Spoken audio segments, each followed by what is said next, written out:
Kejaksaan Tinggi Lampung membongkar praktik korupsi pengadaan benih jagung tahun anggaran 2017 senilai 140 miliar rupiah. 3 orang telah ditetapkan sebagai tersangka pada kasus ini. Para tersangka yakni Edianto, pejabat asisten 2, yang merupakan mantan Kepala Dinas Ketahanan Pangan, Tanaman Pangan, dan Hortikultura. Retnawati, mantan kabid di Dinas Ketahanan Pangan, dan seorang kontraktor yang mendapatkan proyek itu bernama Imama alias Ima.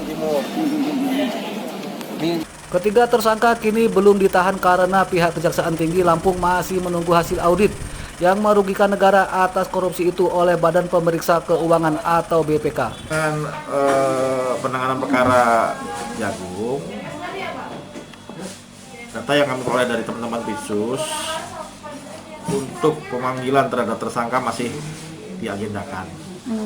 Saat ini penyidik sedang proses fokus untuk kegiatan di lapangan dan menunggu hasil dari BPK RI untuk penghitungan kerugian negara. Ya. Korupsi pengadaan benih jagung ini terungkap dari penyelidikan dengan sumber awal BPK terhadap pemeriksaan Kementerian Pertanian. Ketiga tersangka diduga sekongkol melakukan manipulasi pengadaan benih jagung untuk alokasi 26.000 hektar kebutuhan bantuan petani di Lampung Tengah, Lampung Timur, Lampung Selatan, dan Lampung Utara. Bantuan benih jagung yang seharusnya jenis hibrida unggulan ternyata dibelikan oleh tersangka benih jagung biasa dari pasar bebas dengan harga yang sangat murah. Arsadi Saputra melaporkan dari Bandar Lampung. Lokasi diduga. Komisi 3 DPRD Tulambang Barat melakukan inspeksi mendadak ke sebuah rumah yang diduga dijadikan tempat persembunyian industri minyak ilegal. Rumah itu berada di Desa Chandra Kencana, Kecamatan Tulang Bawang Tegah. Apa itu? Nggak ada, orangnya nggak ada. Dari rekaman video amatir salah satu anggota dewan, Senin siang terlihat dari samping hingga bagian dalam rumah dipenuhi jerigen dan drum-drum berisi bahan bakar minyak mentah yang diduga didapat secara ilegal. Selain itu juga ditemukan sebuah mobil jenis pickup yang masih membawa minyak mentah dalam jerigen.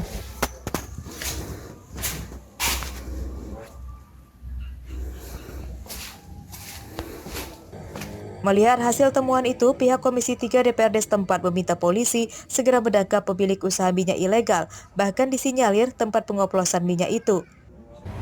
Nah, ini kami minta kepada pihak berwajib, wabil khusus Polres, karena ini menyangkut wilayah hukumnya kita.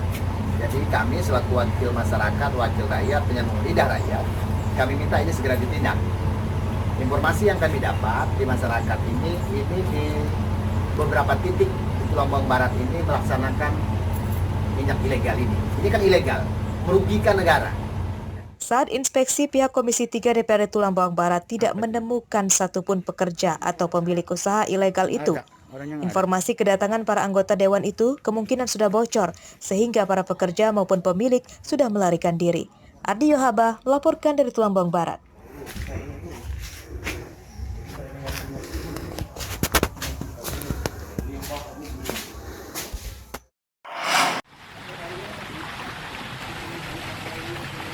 Pasca meninggalnya anggota DPRD Pringsewu, Retno Palupi, karena positif COVID-19, gedung DPRD Pringsewu Senin siang disemprot disinfektan.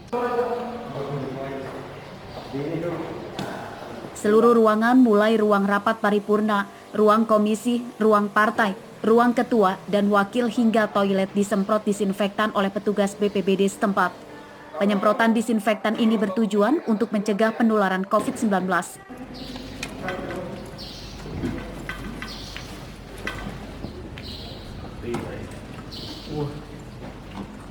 Selain disemprot disinfektan, gedung DPRD juga ditutup selama 7 hari ke depan. Anggota DPRD, ASN, dan pejabat sekretariat untuk sementara bekerja dari rumah. Rencana kita hari ini sudah melakukan penyemprotan seluruh ruangan sudah kita semprot. Kita kerjasama dengan BPBD. Kemudian rencana ke depan kita akan melakukan WFA selama 7 hari. Kita adakan piket setiap bagian-bagian pelayanan tetap kita lakukan. dengan dilaksanakan piket-piket di setiap bagian. Adalah penyemprotan di gedung Dewan, artinya dilakukan tiap-tiap ruangan dari ruang komisi, ruang rapat utama, dan ruangan-ruangan dari kabak-kabak yang dilakukan oleh BPBD beserta anggota dan Satgas. Untuk personil berapa yang diterjunkan, Pak? Personil yang kita laksanakan adalah sekitar 5 orang. Seperti diberitakan sebelumnya, seorang wanita anggota DPRD Pringsewu dari Partai Demokrasi Indonesia atau PDIP bernama Retno Palupi meninggal dunia karena COVID-19 pada hari Minggu lalu. Korban yang mengidap penyakit penyerta itu akhirnya meninggal setelah sempat dirawat di rumah sakit selama 3 hari. Sebelum sakit, korban juga sudah pernah divaksin COVID-19 bersama anggota DPRD lainnya. Andri Kurniawan melaporkan dari Pringsewu.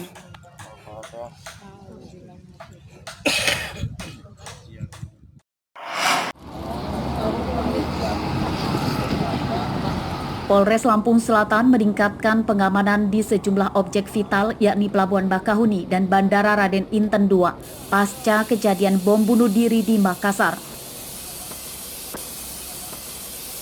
Senin pagi sejumlah polisi bersenjata lengkap memeriksa seluruh barang bawaan warga dari Sumatera menuju Jawa di pintu masuk Pelabuhan Bakahuni.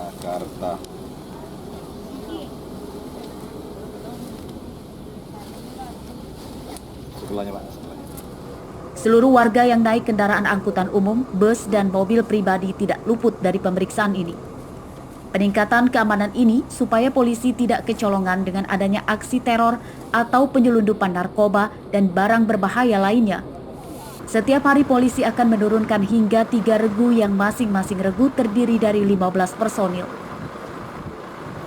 Untuk melakukan pengamanan di objek-objek vital, objek-objek kegiatan masyarakat, khusus untuk di Pelabuhan Bakauheni, kami akan lakukan pengetatan pemeriksaan kendaraan maupun orang yang akan masuk Pelabuhan Bakauheni. Untuk di Bakau tetap 3 tim, namun untuk jumlahnya tiap tim kita tambah, kita perbesar.